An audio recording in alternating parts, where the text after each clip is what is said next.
Hello and welcome to today's Career Crush Q&A. I'm Emily Aries, the founder and CEO of Bossed Up, and I am so excited to have with us today Victoria Crispo with Idealist Careers. She's the audience engagement specialist and content manager over at Idealist Careers, which has an amazing blog full of resources, and many of you probably know Idealist as a go-to resource for job hunting in the for-purpose sector. Thanks so much for being here today, Victoria. Thank you so much for having me, Emily. It's exciting to be here. I love hanging out with you because you and I were just together in New York City last month for our Power Hour with a bunch of amazing women who came together to learn more about the work that we do. And I want to take today, and this is really what Career Crush is all about, to hear more about how you got into this role. How did you get into a position of helping others navigate the career path trajectory process and really coming to clarify and achieve the goals that they want to achieve across their career and their personal lives? So I want to first give you the chance to tell us a little bit more about Idealist and the work that you do. And for those of you who are tuning in live with us today, welcome to today's conversation. Don't let me be the only one who's asking questions here today. I want to encourage you to communicate with us on Twitter, and if you're watching this later on our YouTube channel as a replay, feel free to continue this conversation with us. Use the hashtag CareerCrush and tweet at me at BossedUpORG and at Victoria at _AskVictoria to fire away your questions. So Victoria, tell us more about what the work is that you do and what Idealist is all about. Sure. Well, Idealist.org was started in 1995 as a resource for anyone who is interested in making a difference anywhere in the world. So we are pretty well known as a place for job seekers to go to find their careers in the nonprofit sector, but we really do stay true to our mission of being a resource for anyone, anywhere, who is interested in making a difference someplace in the world, whether on a small scale, community-based, or on a larger scale.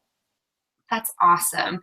And how does your role fit into the bigger picture at Idealist? Sure. Well, considering we have so many job listings for nonprofit professionals, in addition to our volunteer listings, it's over 115,000 organizations who have a profile on our site, and they're listing either their jobs, internship opportunities, or volunteer opportunities. So in an effort to support the job seekers who are looking at those listings, we created Idealist Careers, which is our online publication. So I am managing our guest writers, editing their content, writing my own content, and really doing whatever we can to help support the job seeker and any professional who is looking to make a change in their career.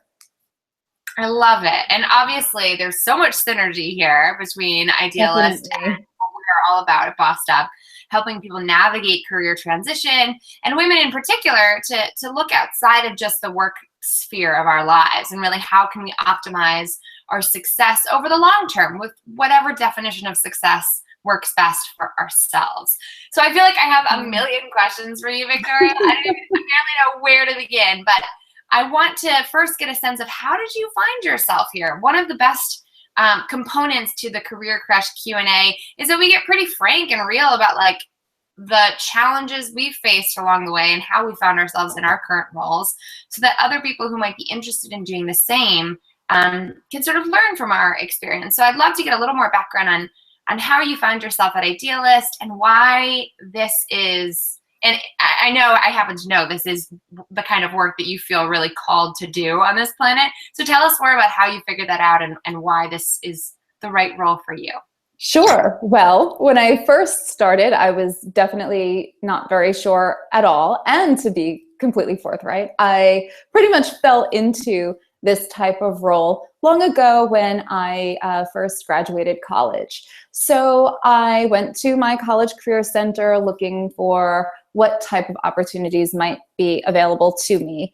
And as a business major with a marketing concentration, there were many accounting types of jobs, finance jobs, and the ones that were available for marketing majors were few and far between.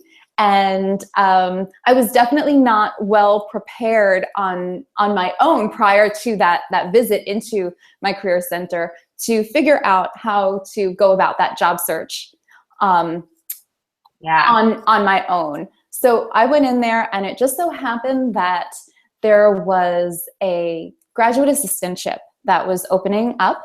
And with that, I would be able to obtain a master's degree, and all of my credits would be paid for. I would receive a stipend. And so yeah, absolutely. So I was hired as the Career Center's first graduate assistant, and I had a wonderful mentor who supervised me and showed me all the ropes, taught me how to write a targeted cover letter, really making sure that those resumes are really on point, and how to go about the entire job search. So this was helpful for me as an individual, but also, of course, in my work with undergraduate students to help them with their job and internship searches. And I was just going to say, isn't it funny how, like, you just hammered home, to me at least, this point of being a marketing person is part and parcel with being a job seeker, right? Because absolutely, when you're searching for your next opportunity, you are marketing yourself. Absolutely. And having that sort of background in strategic communications and marketing, to me, it's definitely why I ended up starting Bossed Up, because I used to write targeted emails to help people raise money for campaigns, to help, elect people I believed in and help further causes that I wanted to champion. I started making phone calls in campaign headquarters as a volunteer and knocking on doors and then writing emails and designing ads.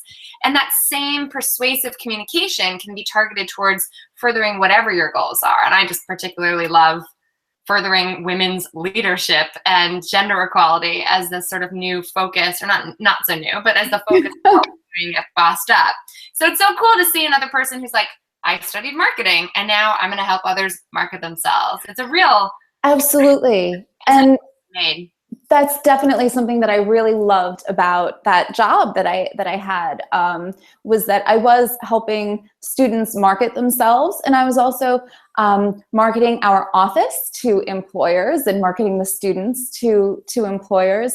So yeah, I definitely was able to take what I learned and put it into practice in some way.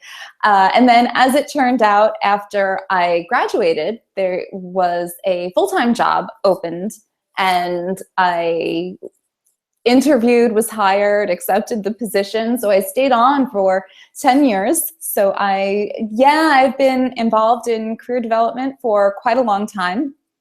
And I really loved my work. I loved working one-on-one with job seekers. That was definitely something that I really received a lot of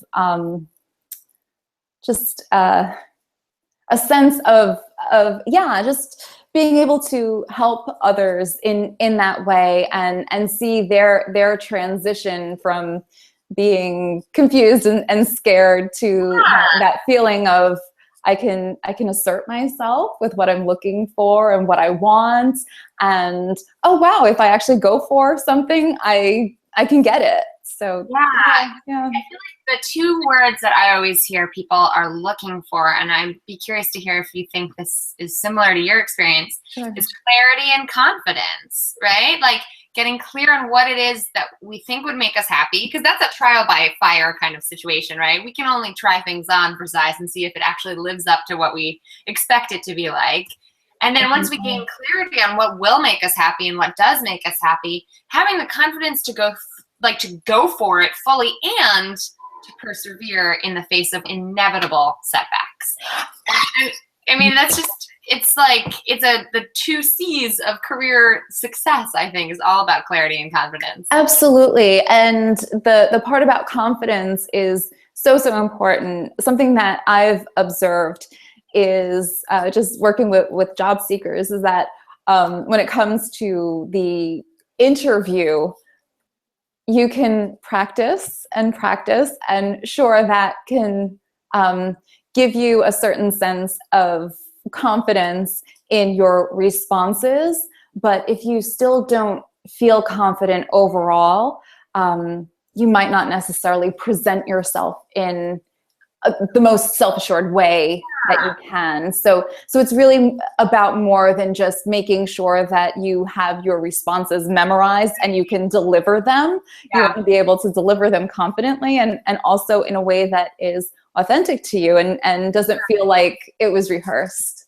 It's so weird too, because the more you want something, the more angst there is around that process. Sure. And I think confidence, the real like deep, what I call calm confidence, right? That deep inner sense of calm confidence that you walk into a tough conversation with, or you want to walk into an interview with, is really like my value.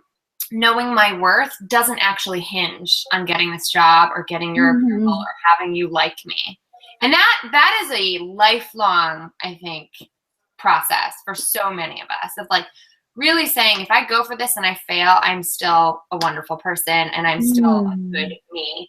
And and that's a weird kind of detachment. It's almost like a Buddhist detachment of like whatever is, even though we're trying to balance that sort of satisfaction with our own ambition. It's very tricky, I think, to negotiate your own emotions. And I just applied for a fellowship. I have to say, being my own boss and starting my own company has put me in a position where I haven't had to apply for things in a while. I haven't had to hinge on someone else's opinion in a while. Although I would argue that my entire, our entire client base and community at Boss Step is my boss, really. But going through this fellowship application process recently for something I really want has just reminded me of how easy it is to get insecure and recognize like I might not get this and that's going to have to be okay. Like I'm going to have to be okay with that. Have you found there are tactics or strategies you sort of advise folks on how to not negotiate, but how to manage those expectations in that process?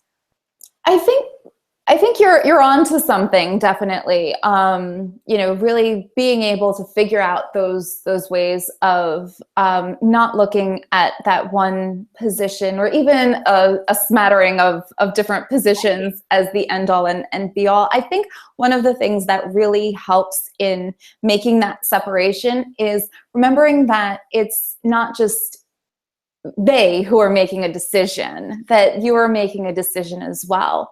And what might seem like the perfect opportunity for you, should it turn out that you don't get it, if you were to actually dissect all the different components of it and the organizational culture, in hindsight, it might not necessarily be the best fit for you. And yes, and just because you're not selected doesn't mean that you don't have the gifts and the mindset to be able to do a good job. Not even elsewhere, but actually there at that organization. I mean, it might just not be the right time, and there might be a place for you later on. But yeah, just really remembering that there are so many factors, and just because you don't get selected doesn't mean that you're not great. Because it's cliche, but it is so important to keep your identity intact. Because I think here in the United States, we identify with our productivity and with our careers. And I know you and I were talking via email earlier this week about what does it really mean to have a satisfying work life. And it has a lot to do with how we define ourselves outside of work as well. Definitely. One of the things that we always unpack in our Fierce Friday features at Boss Step when we interview a boss in our community and navigate or really have a Q&A conversation about how she navigated a big career transition or a life transition. Right. So what does that look like for you? Like, how have you made living a happy, healthy, and sustainable life part of crafting a great career? Sure. I've thought a lot about the idea of having a dream job. What does that mean? Is that something that actually exists? Is that something that I personally want? So lots of questions. And what I've come up with is that I definitely think that works for some people. I think it's some personality types work really well with that and are able to structure their lives, every aspect of their lives, in a way that makes room for the things that they want and need. But for sometimes if you are so passionate about what you do and you're really putting in so many hours, and you can lose your sense of self, and you don't necessarily want to be in that place, and you certainly don't want to take something that was once a passion of yours and now you feel like it became a have to, and now it's drudgery. And how unfortunate for you, for the people who you serve. So in some cases, it makes sense to have a job that you like enough to go to every day, that you feel happy going to. Maybe it's not necessarily what you initially imagined in your mind, or what you would think of as like, I wake up every morning and, walk on clouds to my job. And that's okay. You might find your passion. You can cultivate your passions in the hours outside of your job, and that's okay too. You certainly don't want a job that you hate, but find things that you're passionate about in the rest of your world as well. Right. And I think it's kind of funny how that has become a radical thing to say, Victoria, right? In the era of and the side hustlers out there who there's this whole weird groupthink around having to follow your purpose or follow your passion to get a paycheck. And sometimes turning your passion into a paycheck is a soul-crushing process. Like, it turns all the joy of crafting into a total nightmare headache scenario when your Etsy shop is beyond what you ever wanted it to be. Mm-hmm. And I have to stop here. I want to ask our listeners, because we've got a couple of viewers with us. Great. I love seeing you on here. Weigh in on this conversation. What do you think a dream job actually means in today's era? And is that something you even want? Do you clock in and happily clock out at 5 o'clock? Do you wish you could? How do you pursue what a dream career path really looks like for you? Because I can tell you, I live, breathe, and die boss stuff right now. And I walked away from a much more secure and frankly higher paying position in politics because I wanted to pursue what I feel so strongly about here at Bossed Up, which is let's have conversations about work-life balance in a practical, tactical way, and talk about how that intersects with gender in really troubling ways still. But I'm the kind of personality type I think you were pointing to earlier, Victoria, where it's I want that, and I something, but I think the irony is obvious that I can't burn out trying to fight burnout. Right. For being at Bossed Up, be I want to help women prevent burnout and craft sustainable careers, and then burn out in that process. So there have been many a moment, and I have this at least once a week with a board member or my boo when we talk, and we're like, Emily, you really need to take more of your own advice and have those healthy boundaries that help us stay sane. So while we've got questions coming in, ladies, use that hashtag career crush, or tweet at bosseduporg, or _askVictoria, or Idealist Careers. But really that hashtag career crush is the way that we can see your questions right here, right now. I want you to weigh in on that question. In the meantime, Victoria, how do you stay happy and sane and healthy? And what are some of the things that you're cultivating outside of the 9 to 5 or 8 to 6 or whatever it is today? Sure. Well, I was feeling a bit like my creativity needed a boost. So I spent some time thinking about, what are some of the things that I can do? Maybe I need to spend a few minutes each morning writing, just doing free writing, a la the morning pages of Julia Cameron's book, The Artist's Way. So I tried that. And I went to a couple of workshops, and I slowly started to see that I was starting to come up with more ideas, which I wanted to help me in my personal and professional life. I really love dancing. It's something that I have done for so long. And again, kind of got away from that a little bit due to lack of time. I unfortunately spend a lot of time in my commute, so can't really dance on the bus, maybe in my seat. But yeah, so I had discovered a month-long challenge called the Creative Sprint, and it's free. You get 1 email a day, which includes a prompt of something that you do to create something. So whether it's visual art, or perhaps you write something or make a collage. And it's been a lot of fun. It's been really interesting and eye-opening to see some of the things that I didn't think I would actually be able to do, like draw something that looks like something with my non-dominant hand. So for me, I'm left-handed, so I had to use my right hand, and I was like, wow, it actually looks like a face. So that was a lot of fun. Yeah. And I think it's so funny because I love when so one of my big peeves at Bossed Up is when too many professional women just talk about our professional lives and like eschew our whole relationship sphere and anything else we're doing outside of work that's not professional level. Right. And I love that you're sharing this because it's so important to acknowledge that hobbies matter, and they actually help with neuroplasticity, right? They help keep you learning and growing. Absolutely. And boost creativity. I started singing again this past year, and it's wonderful. Nothing formal. It's literally just my man is playing acoustic, and we pick songs we want to sing, and we try them, and if we like them, we sing them on the regular.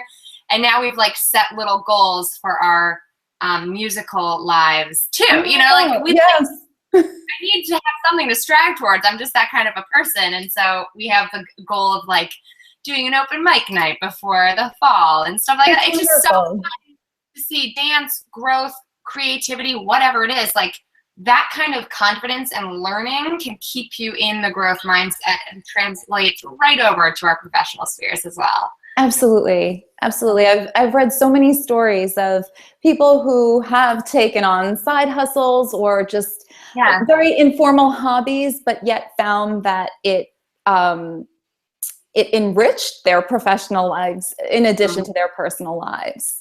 And it's good to recognize that we have to give ourselves permission to actually make it a priority, right? Like actually making the time, carving out the time is really hard when we feel like the expectation is to be constantly on now, right? To be constantly.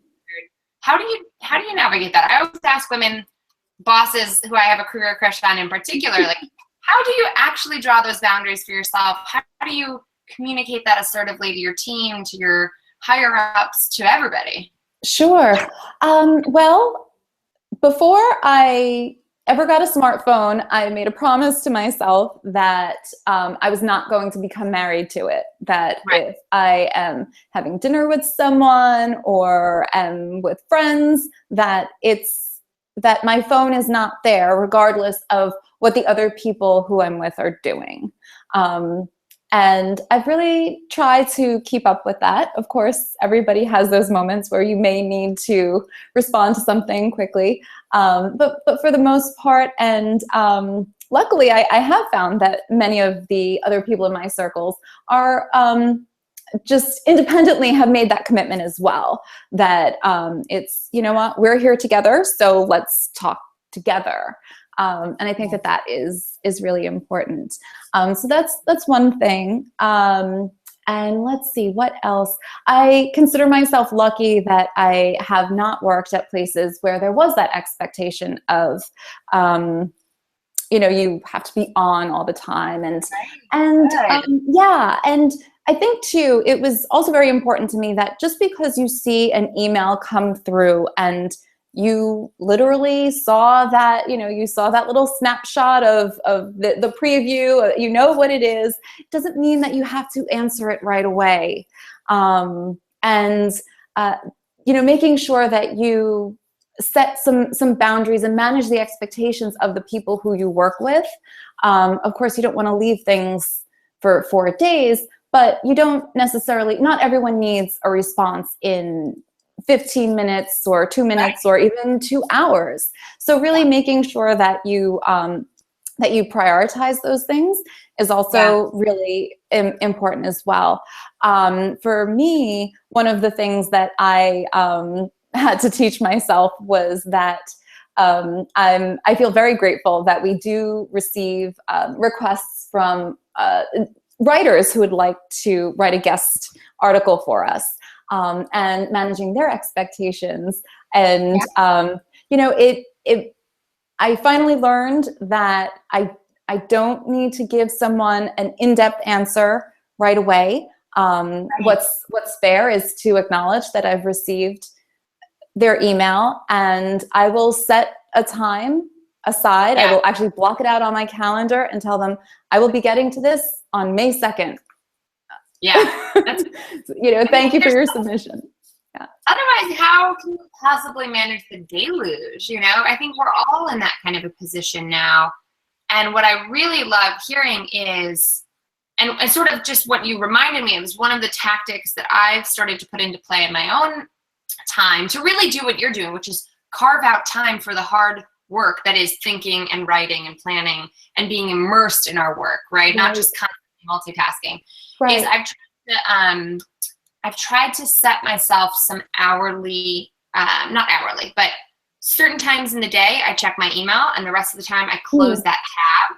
It is I am so used to having Gmail up all the time, and that has become a real problem for me. So I clear the decks in the morning, right? I wake up, I have my coffee, I check what's coming up, and then I already have something I'm supposed to be writing or working on or researching in the morning. I don't check my email again until 10:30 or then again until noon. And it's scary sometimes because you're like, what am I missing? But really, you're not actually missing much. You're missing the opportunity to focus. That is so true. Yeah. You're absolutely right. Yeah. So we've got just a few minutes left, and I love this. We got a lovely tweet here from Andrea, who's tuned in. I want to bring us back to that idea of the dream job to close out on. Yeah, sure. The dream job is simply a job that adds to your sense of purpose. Having been out of work, I know how important it is. Hashtag career crush. Thank you, Andrea, for weighing in. And I feel like she's speaking straight to one of the 4 root causes of burnout that I cover in a lot of our training programs on burnout prevention, called Bossed Up for Life, or just the work I always do as a part of Bossed Up's content on burnout, which is, the 4 ways to prevent burnout is to have agency, purpose, rest, and community. And that purpose piece is so key. I love that she shared on that front. What do you think about that? I definitely agree. It actually brings to mind a few articles that I read about a study of lower level, lower paid hospital workers who were on the maintenance staff.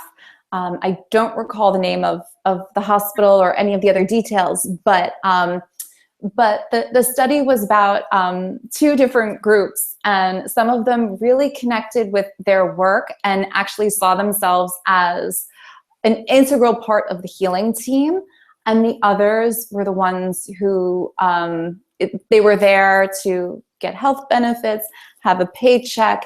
It was just a job. And I think that if you are able to find purpose in whatever it is that you do, even if it's not your dream job, this is what I really want right now. But if you can find something that makes you feel uplifted in your work, that's going to make it so much better for you. I love that because it speaks to how much purpose is actually a matter of perspective. Absolutely. Right? Yes. It is. It's perspective. Definitely. And no matter what job you have, you can probably find something about it that you could say, wow, I enjoy, at least I enjoy doing X, Y, Z in my work. And, for the time being, I'm going to connect with that. Yeah. I love it. Well, thank you so much for joining us, Victoria. Thank you for having me. I'm going to give you a chance in just a second to share where we can read more about you and keep up with your work and connect with Idealist. I want to just mention to folks out there that you'll be seeing an article from me for Idealist. I'm submitting to the Idealist team, to Victoria, pretty soon all about negotiating while in the nonprofit sector in particular. So stay tuned for the Idealist blog updates on that. And also our most popular flagship training program, Bossed Up Bootcamp, which is our weekend-long program for women navigating career transition, is coming up this weekend in Washington, D.C., and actually tonight at midnight is our deadline to apply. We have less than 10 spots left. If you're interested, we have financial aid and installment plans available, but you have to apply at bossedup.org/bootcamp by midnight tonight. And then, of course, we have lots more dates coming up for bootcamp in New York in June, our New York debut, and then up to Boston this fall, and a whole bunch of other dates in DC. You can find them all at bossedup.org/bootcamp. And I want to thank you again, Victoria, for joining us. Thank you. How can we keep up with you, other than on Twitter, obviously? Sure. So if you are looking for a job, internship, or volunteer opportunity, or just want to do some research on nonprofit organizations, go to idealist.org for our online publication, which is what I am working on, idealistcareers.org. We post new content every Monday through Thursday, and definitely interested in hearing what you think about our tips and tactics. Love seeing comments on the articles, and really very committed to building a community of job seekers who are interested in the social sector. I love it. And just like Victoria's community over at Idealist Careers, here at Bossed Up, we are ambitious women who lift as we climb. So if you are in need of encouragement, join our community of courage. Join us on Facebook and Twitter and Instagram at bossedup.org, where you can get all those details, and you'll be getting more emails from me with lots of tips and resources to apply to your career trajectory soon. So thank you all so much for joining us. Thank you, Victoria. Thank you. And same time, same place next week. Great.